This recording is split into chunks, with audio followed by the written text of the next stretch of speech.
Hello बच्चों। तो last time पे हमने किडनी का स्ट्रक्चर ख़त्म कर लिया था। अब किडनी से आगे हमारा नया टॉपिक है नेफ्रॉन। बोर्ड लेवल पे आप देखें तो बड़ा क्वेश्चन बन जाता है नेफ्रॉन के स्ट्रक्चर से, और हम अपने नीट के हिसाब से या बाकी जो कम्पिटिटिव एग्ज़ाम्स है उनके हिसाब से हम देखें तो काफ़ी सारी छोटी छोटी चीज़ें हमको यहाँ पे मिलने वाली है। बहुत सारे माइनर चीज़ें होंगी और आपको थोड़ा सा रिकॉल होना चाहिए आपके टिश्यू वाले चैप्टर का भी, क्योंकि यहाँ पे बहुत ज़्यादा वो काम आने वाला है। तो बात करें अपन किसकी, नेफ्रॉन की। ठीक है, तो नेफ्रॉन की बात की जाए तो नेफ्रॉन को कहा जाता है structural and functional unit of kidney. ठीक है, ये किडनी के लिए हम सुनते हैं कि एक्सक्रीशन काम करता है, यूरिन फॉर्मेशन वगैरह करता है, लेकिन एक्चुअल पोजीशन कहाँ पे हो रहा है वो नेफ्रॉन में। तो स्ट्रक्चर के अंदर एक बहुत इंपॉर्टेंट रोल है, फंक्शनल यूनिट ऑफ किडनी ये कहलाती है। एनसीईआरटी का डाटा है complete, approximately 1 million each kidney के अंदर नेफ्रॉन का नंबर होता है।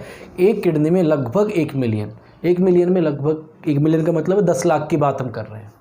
फिर ये 2 रीजन में होती है, कॉर्टेक्स में और मेडुला में। आपको पता हो मैंने किडनी की शेप कुछ ऐसी बनाई थी जिसके अंदर अपन ने ये बनाए थे रीनल पिरामिड, और हमने रेड कलर से आपको ये शो किया था।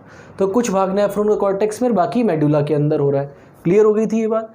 तो उस हिसाब से हमको पता पड़ना चाहिए कौन सा भाग कहाँ है। फिर बात करें पार्ट्स की। अब इसके पार्ट्स को 2 पार्ट में बांटा है, ग्लोमेरुलस में और रीनल ट्यूब्यूल्स में। ग्लोमेरुलस क्या है, रीनल ट्यूब्यूल्स क्या है, ये अभी हम डायग्राम जब हम पढ़ेंगे तब आपको समझ में आ जाएगा। तो पहली चीज़ रीनल ट्यूब्यूल्स। तो रीनल ट्यूब्यूल में बोमन कैप्सूल होता है, कप लाइक स्ट्रक्चर है जो आप डायग्राम में देखोगे। फिर पीसीटी, डीसीटी, कलेक्टिंग डक्ट और हैनले का लूप। अब आप सीक्वेंस में देखो तो बोमन कैप्सूल, पीसीटी, हैनले का लूप, फिर डीसीटी और कलेक्टिंग डक्ट आता है। लेकिन मैंने यहाँ इसलिए लिखा है तीनों को एक साथ ताकि मैं बता सकूँ कि बोमन कैप्सूल, पीसीटी और डीसीटी तीनों के तीनों किसमें होते हैं, कॉर्टेक्स में। और हैनले लूप और कलेक्टिंग डक्ट कुछ हिस्सा इनका कॉर्टेक्स मिल सकता है, लेकिन ये एक्सटेंड करते हैं, मेडुला तक जाते हैं। आगे बात समझ में, ये मेडुला के अंदर प्रेजेंट होता है। अब इनकी पोजीशन के हिसाब से नेफ्रॉन्स जो है 2 तरह की होती हैं। कितने तरह की होती है बेटा, 2 तरह की नेफ्रॉन्स है। तो हम पहले कवर कर देते हैं टाइप्स ऑफ नेफ्रॉन।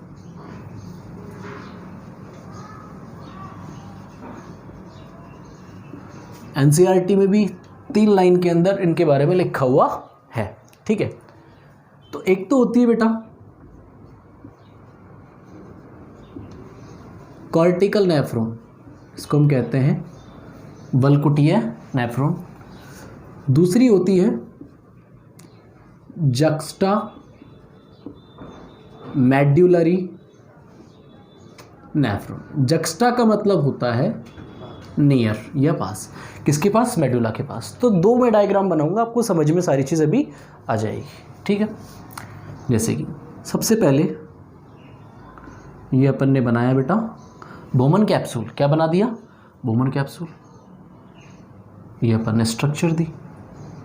फिर इसका जो नेक है वो फॉर्म करता है एक कॉइल्ड स्ट्रक्चर।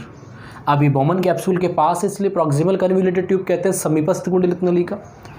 और फिर इससे निकल जाता है एक यू शेप स्ट्रक्चर जिसको हम कहते हैं हैनले का लूप ऑफ हैनले। फिर ये आ जाता है, फिर यहाँ से एक और कॉइल्ड स्ट्रक्चर बनती है जो दूर की तरफ है, इसलिए हम उसको कहते हैं डिस्टल कन्वोल्यूटेड ट्यूब। और ये ओपन होती है कॉर्टेक्स रीजन में। किसमें रीजन, सॉरी कलेक्टिंग डक्ट में। आगे बात समझ में। अब 2 रीजन बनाने की कोशिश की है, एक तो भाई किडनी का कॉर्टेक्स पार्ट। तो ये वाला जो हिस्सा है ये तो क्या हो गया बेटा, कॉर्टेक्स। और ये वाला क्या हो गया, मेडुला। क्या हो गया, मेडुला। ठीक है, ये हमने बता दिया। बाकी मैं दूसरा डायग्राम और बना देता हूँ ताकि हम कंपेयर करके इजीली बता सके कि ये चीज़ें हैं क्या। ठीक है, दूसरा और बना देते हैं अपन इधर, जक्स्टा मेडुलरी वाला। वही बोमन कैप्सूल, क्या है भाई, बोमन कैप्सूल। फिर पीसीटी, फिर ये हैनले का लूप।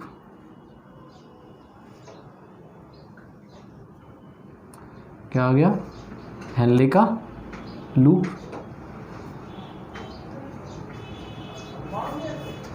और इसके साथ साथ ये डीसीटी, और ये ओपन हो गई किसमें, कलेक्टिंग डक्ट में। ये सारी चीज़ें आ गई, ठीक है। तो आपको क्लियरली विजिबल होने वाली है चीज़ें क्या क्या, ठीक है। यहाँ तक पीसीटी हो गई, ये टीसीटी हो गई। तो पहले मैं लेबलिंग कर देता हूँ। लेबलिंग में ये वाला हिस्सा क्या हो गया, बोमन कैप्सूल, ठीक है। ग्लोमेरुलस भी आप हल्का सा आइडिया ले लीजिए।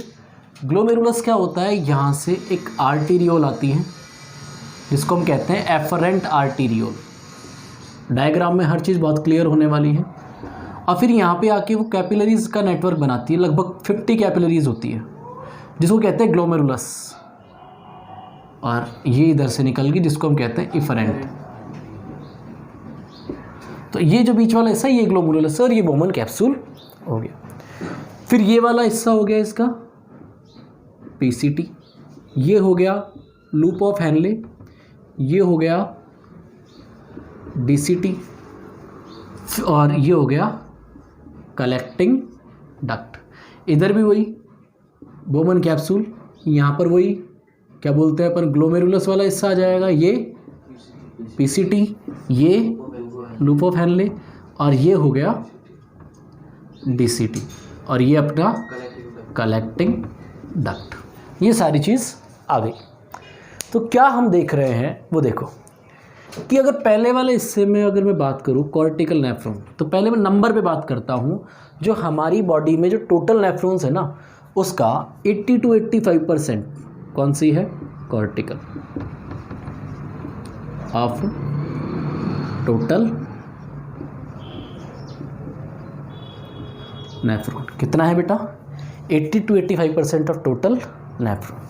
फिर इसकी बात करें हम कि लूप ऑफ हैनले कैसा है, स्मॉल है। कैसा है बेटा, लूप ऑफ हैनले स्मॉल है। फिर हम तीसरी बात करें, क्या क्या आपने पढ़ा था बेटा इसके बारे में, लूप ऑफ हैनले स्मॉल है और लेस डिप्ट है। इसके अलावा क्या पढ़ा है आपने, इसके अलावा हम देखें कि ये जो है ग्लोमर बोमन कैप्सूल यहीं, पीसीटी इधर, डीसीटी इधर, फिक्स है ये कॉर्टेक्स रीजन में होगा। तो बोमन कैप्सूल, पीसीटी और टीसीटी कहाँ मिलेंगे, कॉर्टेक्स रीजन। अब आप कहोगे सर वहाँ पर भी तो वहीं पे हैं, लेकिन ये थोड़ा सा टिल्टेड होता है, एकदम ये कहाँ मिलते हैं, जंक्शन पे मिलते हैं। कहाँ मिलते हैं, जंक्शन पे, इसलिए जक्स्टा कहते हैं अपन इसको। आगे बस समझ में, इनके अंदर एक स्पेसिफिक नेटवर्क होता है पेरी ट्यूबुलर कैपिलरी नेटवर्क, जिसको हम कहते हैं पीटीसीएल। वो क्या होगा, वेल डेवलप होगा। क्या होगा, वेल डेवलप्ड होगा। और पांचवी चीज जो वासा रेक्टा जो है वो क्या होता है, रेड्यूस्ड और लेस डेवलप्ड। अब तो आपके मन में प्रश्न उठ रहा है कि भाई पीटीसीएन या पेरिट्यूबुलर कैपिलरी नेटवर्क क्या है और वासा रेक्टा क्या है। तो एक चीज़ जो है कि भाई एफरेंट जो आर्टीरियोल है, एफरेंट आर्टीरियोल जो है कनेक्शन बनाती है चारों तरफ, किसके, पीसीटी के और डीसीटी के। किसके चारों तरफ बेटा, पीसीटी और टीसीटी और कलेक्टिंग डक्ट, इनके चारों तरफ बना रही है कैपिलरी नेटवर्क। इसको ही क्या कहते हैं, पेरिट्यूबुलर कैपिलरी नेटवर्क, ठीक है। वासा रेक्टा क्या होता है, वासा रेक्टा जो है बेटा मिलेगा आपको जक्स्टा मेडुलरी के अंदर, कि इसी की एक ब्रांच बन जाएगी और वो इसको चारों तरफ लपेट देती है, हैनले के लूप के चारों तरफ। तो उसको ऊपर कहते हैं वासा रेक्टा। आगे बात समझ में, यहाँ पे बनाने की जरूरत नहीं है, तो यहाँ पे वासा रेक्टा लेस डेवलप्ड है। अगर अब हम उधर जाए तो क्या देखने को मिलेगा अपन को कि कितनी है बेटा, 15 से 20%। फोकस हाथ में रखे, टोटल कितनी है ये, 15 से 20%। दूसरी की अगर हम बात करें कि इनमें दूसरा जो है लूप ऑफ हैनले वो क्या होता है, लॉन्ग होता है और कहाँ तक जा रहा है, मेडुला के एंड तक जा रहा है बेटा, रीनल पेपिला तक ये पहुँच रहा है, ठीक है। तीसरी चीज़ बोमन कैप्सूल, पीसीटी और डीसीटी वो कहाँ है, एट जंक्शन, कहाँ पर है, जंक्शन कॉर्टेक्स और मेडुला, ये थोड़ा यहाँ की तरफ होता है, तो ये जंक्शन पे आपको मिल जाते हैं। चौथी चीज़, पेरिटेबुलर कैपिलरी नेटवर्क जो होता है वो क्या होगा, यहाँ पे लेस डेवलप होता है या फिर एब्सेंट होता है। लेकिन जो एफरेंट जो आर्टीरियोल है उससे एक ब्रांच निकलती है जो वासा रेक्टा के चारों तरफ लिपटी हुई रहती है, सॉरी हेनले के लूप के चारों तरफ, उसको कहते हैं यहाँ पे वासा रेक्टा। क्या कहते हैं, वासा रेक्टा, जो कि यहाँ पे क्या हो गया, वेल डेवलप हो गया। बेटा मैंने इसको नीचे नहीं लिखा है, आपको 5वां पॉइंट लिख लेना है क्योंकि नीचे का शायद दिखेगा नहीं। तो ये सारा हो गया टाइप्स ऑफ नेफ्रॉन के बारे में। इसके अलावा आपने स्ट्रक्चरल और फंक्शनल यूनिट क्यों कहते हैं, तो ये हमने पढ़ लिया है। अब जो नेक्स्ट सेगमेंट जो हम लेक्चर का पढ़ेंगे अगले टॉपिक के अंदर, यानी अगला लेक्चर जो हमारा आएगा उसके अंदर पढ़ेंगे हम नेफ्रॉन की स्ट्रक्चर के बारे में। धन्यवाद बेटा।